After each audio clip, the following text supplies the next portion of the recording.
phraséologie standard en cas de panne radio. Mesdames et messieurs, bonjour et bienvenue à bord de Canal Aérien, où chaque vol est une leçon précieuse. Aujourd'hui, nous explorons une situation critique qui met à l'épreuve les compétences des pilotes et des contrôleurs. La gestion des pannes radio. Imaginez un ciel silencieux où chaque décision repose sur des procédures établies et une compréhension mutuelle sans faille. Que vous soyez un pilote chevronné, un apprenti contrôleur ou un passionné d'aviation, cette vidéo est votre guide ultime pour naviguer en toute sécurité et pouvoir gérer le trafic aérien à travers des turbulences, de l'imprévu. Attachez vos ceintures car nous allons décoller vers un sujet essentiel pour la sécurité aérienne. Commençons par la reconnaissance d'une panne radio et les premières actions à entreprendre. Pilote, Tour de Mérignac, Charlie Novembre, Charlie Alpha X-Ray, nous avons perdu la communication, tentative de rétablissement en cours. Le contrôle aérien. Charlie Novembre, Charlie Alpha X-Ray, si vous m'entendez, réglez votre transpondeur sur 7600 7600 pour indiquer une panne radio. Cela se traduit en anglais par Pilot, Mérignac Tower, Charlie November, Charlie Alpha X-Ray, we have lost communication. Attempting to re-establish contact. Controller, Charlie November, Charlie Alpha X-Ray, if you can hear this, scope 7600 to indicate radio failure. Lorsqu'une panne radio est suspectée, le pilote doit essayer de rétablir la communication en changeant de fréquence ou en utilisant des systèmes de secours. Si cela échoue, le pilote doit régler son transpondeur sur le code 7600 pour indiquer une panne radio. Voyons maintenant la procédure à suivre en cas de panne radio lors de l'approche. Pilote. Tour de Mérignac, Charlie Novembre, Charlie Alpha X-Ray. Pas de réponse. Passage en 7600. Contrôleur. Charlie Novembre, Charlie Alpha X-Ray.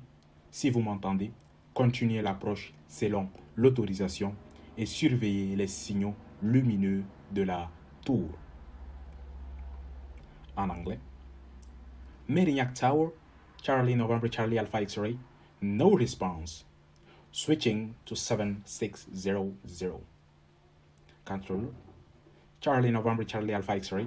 If you hear this, continue approach as cleared and look for light signals from the tower.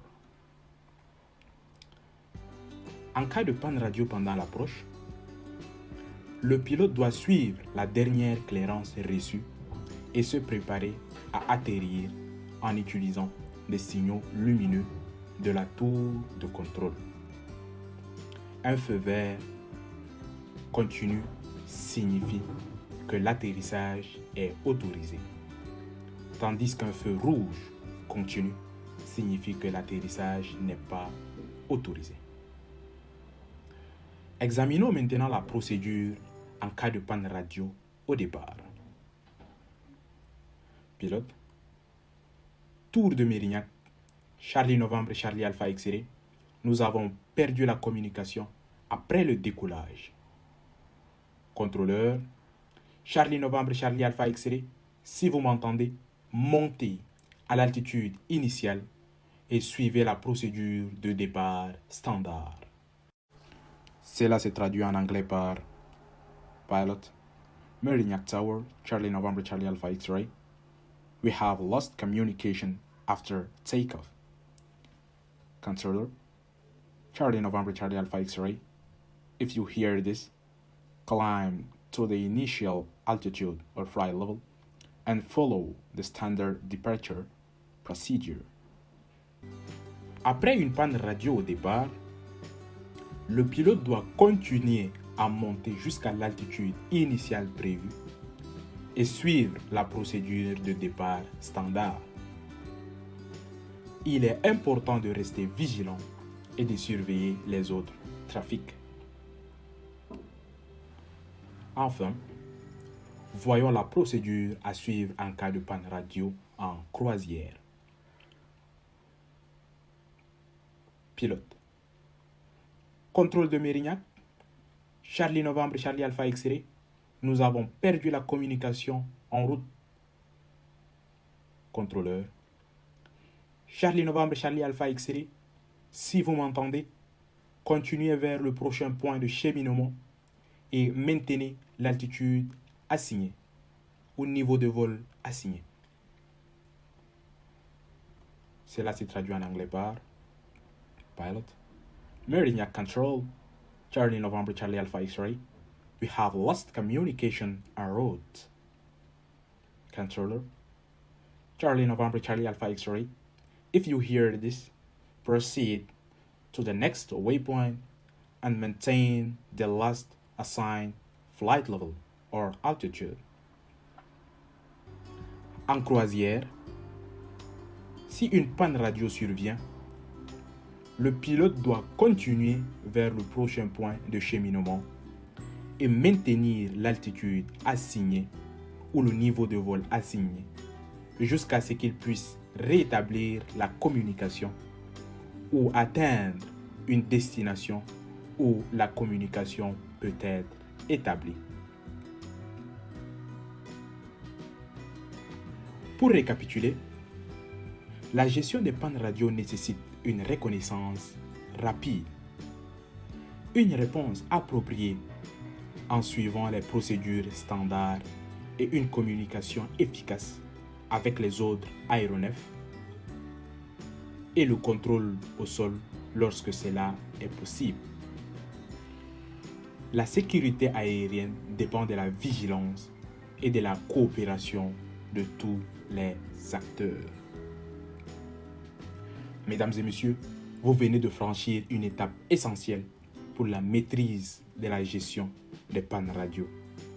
Une compétence qui pourrait bien un jour faire la différence entre un vol sans heurts et une situation critique. La sécurité en vol repose sur la préparation, la vigilance et la capacité à réagir calmement face à l'inattendu.